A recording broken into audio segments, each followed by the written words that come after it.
मोदी 400 पार के नारे लगा रहे हैं और उसी नारे के बीच कोडरमा संसदीय क्षेत्र से राजद के कई कार्यकर्ताओं और कई नेताओं ने आज बीजेपी का दामन थामा है। ऐसे में हमारे साथ जो वहां के प्रखंड प्रमुख हैं सत्यनारायण यादव, उनसे बात करते हैं। सत्यनारायण जी, आखिर क्यों बीजेपी आप लोगों ने ज्वाइन की? एन चुनाव का मौका है, ऐसे में बीजेपी को क्या सोचकर ज्वाइन की? सबसे पहले भारत माता की जय। और बीजेपी ज्वाइन करने का मुख्य उद्देश्य है कि हमारे जो आदरणीय यशस्वी भारत के प्रधानमंत्री हैं, जिनका सपना है कि विकसित राष्ट्र बनाना है, और हम लोग देख रहे हैं, चूँकि हम लोग छात्र भी रहे हैं, अभी हम लोग देख रहे हैं कि मोदी जी विकसित राष्ट्र को बनाने की दिशा में जो जो कार्य राष्ट्र को चाहिए, जो बुनियादी स्ट्रक्चर को मजबूत करने का चाहिए, वो मोदी जी हमारे कर रहे हैं।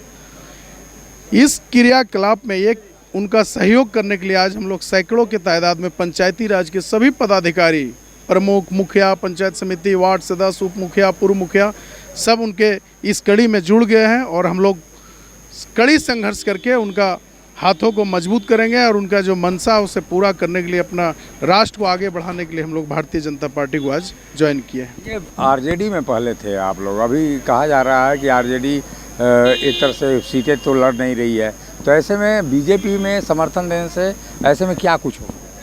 यहाँ सिर्फ आरजेडी का यहाँ आरजेडी का भी है, जेएमएम के भी हैं, कांग्रेस के भी हैं, और ऐसा भी लोग हैं जो राजनीति में नहीं थे, इंडिपेंडेंट थे, लेकिन मोदी जी पर आस्था जताते हुए सारा लोग आज पार्टी को ज्वाइन किए। और हम लोग जो पार्टी का दिशा निर्देशन होगा, हमारे प्रदेश अध्यक्ष जी का, जिला अध्यक्ष हैं, हमारे सांसद मैडम का जो भी दिशा निर्देश होगा, उस स्तर से हम लोग क्षेत्र में जाके गरीबों को बीच में, जनता के बीच में काम करके पार्टी को मजबूत करने का काम करेंगे। क्या दशा दिशा बदलेगी कोडरमा संसदीय क्षेत्र? इस बार तय है, हम लोग बहुत लगभग 5 लाख वोट से 6 लाख पार है, हम लोग लगभग 5 लाख वोट से चुनाव जीत रहे हैं।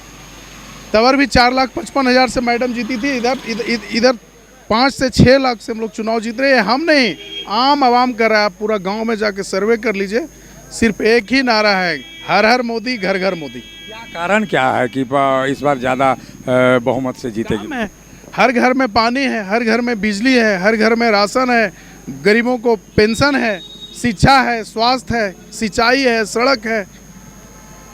आज आप देखते हैं, गांव में घूमते हैं, कोई ऐसा गांव नहीं जो शहर से इस तरह रोड आपको, हमारा सुदूर गांव में, मेरा प्रखंड के एक गांव में इस तरह के रोड मिलेगा जो शहर रांची में। इंडिया गठबंधन के लोग ये दावा करते हैं कि मुसलमान और यादव दोनों उनके कोर वोटर हैं। ऐसे में बीजेपी में कितना यादवों का समर्थन होगा? मैं पूरा विश्वास दिलाता हूँ, आज जो हमारा ये सैकड़ों की संख्या में, इसमें मुस्लिम भाई है, हमारे मुखिया, सरपंच, वार्ड मेंबर, उप मुखिया, सारे मुस्लिम लोग आए हैं। ऐसा कुछ नहीं है, हमारे मोदी जी का वोटर मुसलमान भी हैं। अभी बनारस में देखते हैं, कानपुर में देखते हैं, नागपुर में, अभी कोडरमा लोकसभा में मुस्लिम लोग वोट देते हैं मैडम को। ऐसा कहीं कुछ नहीं। कौन, ये तो विपक्षी लोग का ये सब प्रोपगंडा है। मुस्लिम आज जितना विकास का काम हो रहा है उसमें सिर्फ हिंदू लोग यूज करते हैं, सारे लोग करते हैं ना। अस्पताल बना रहे हैं मोदी जी, तो मुस्लिम लोग के लिए भी रोड बना रहे हैं, उनके लिए तालाब बना रहे हैं, उनके लिए आज घर घर पानी जाएगा नल से। भी हमारे कोडरमा जिला में मैडम जी के प्रयास से 250 करोड़ का हर घर जल नल योजना, जो हमारे मोदी जी का एकदम सबसे मुख्य काम है, वो चल रहा है। तो उसमें सब हिंदू, मुस्लिम, सिख, ईसाई सभी के घर जाएगा। चंद्रवंशी जी, कितना फर्क पड़ेगा संसदीय क्षेत्र में? इस बार चुनाव बहुत अपार मतों से माननीय सांसद मैडम, अभी जो अन्नपूर्णा दी जी हमारी प्रत्याशी हैं, वो जीतेंगी और जीत सुनिश्चित है। इनके आने से क्षेत्र में एक वातावरण तैयार हो रहा है कि भाई एक वर्ग जो अभी इनके विरुद्ध में वोट पड़ता था, अब वो हमारे पक्ष में आ गया है। तो डोमचांच प्रखंड में एक बहुत बड़ा आधार है जनता, वहाँ 3 मंडल हमारे एक साथ आते हैं, इसलिए आना सार्थक पहल है। और जितने मुखिया और पंचायत प्रतिनिधि आए हैं, इन सब का भाजपा स्वागत करती है।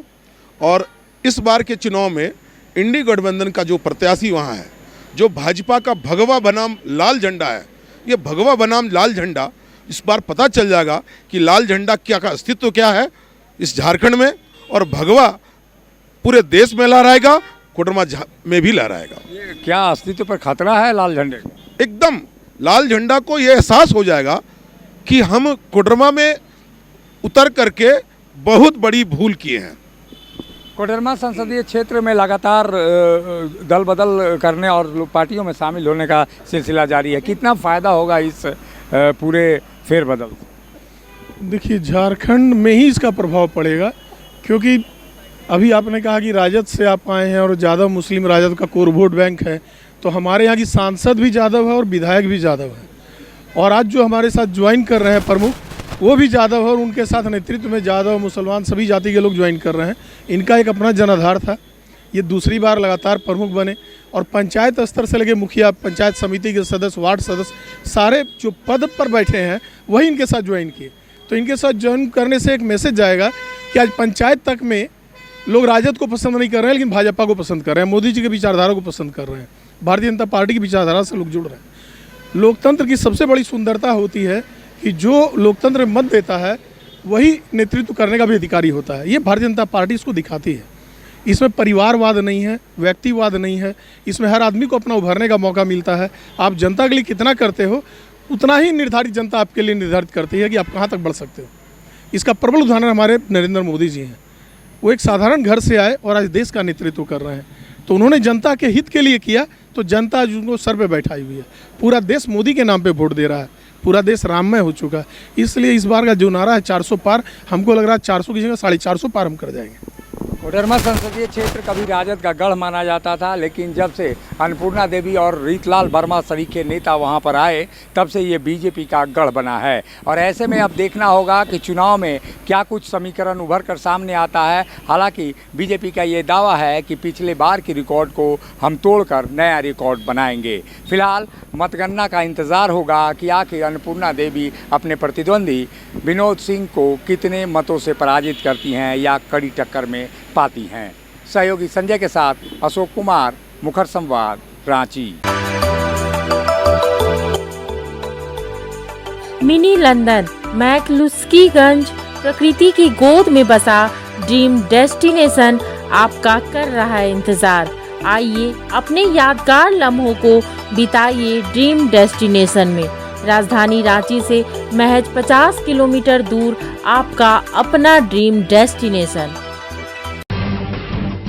जब टूटती है आस, जब थकती है सांस, जब रूठते हैं अपने, मुंह मोड़ता है जमाना, जब अंगड़ाई लेता है संकल्प, फिर बनती है कहानी, बनते हैं अनमिट निशान।